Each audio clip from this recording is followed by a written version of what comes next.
دي منطقة الغورية، دي مجموعة السلطان الغوري. قدامكم ده الخنقاء بتاعتها. احنا دلوقتي جوه المسجد، لكن انا جاي النهارده علشان الباب ده. ده اسمه باب مصفح او باب مكفف. شفت البيبان المصفحة بتاعت الايام دي؟ المماليك كانوا بيعملوها زمان، يعمل باب خشب ويصفحه بالنحاس او بالفضة. شايفين الجمال؟ شايفين الابداع؟ شايفين التفاصيل؟ حضرتك كده لما تيجي منشأة من منشآت المماليك دايما خلي بالك من التفاصيل والحاجات الجميلة دي. اهو دي ضرفة ودي ضرفة تانية. حاجة في منتهى الجمال، حاجة في منتهى الجمال والإبداع.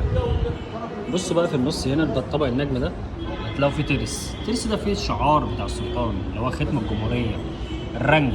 مكتوب من النص، دايما بنقراه من النص فوق تحت: عز لمولانا السلطان الملك. ويكتب فوق اسمه قنصوة الغوري، ويكتب تحت خالص في الشطر الثالث: عز نصره. فده الرنك بتاع السلطان.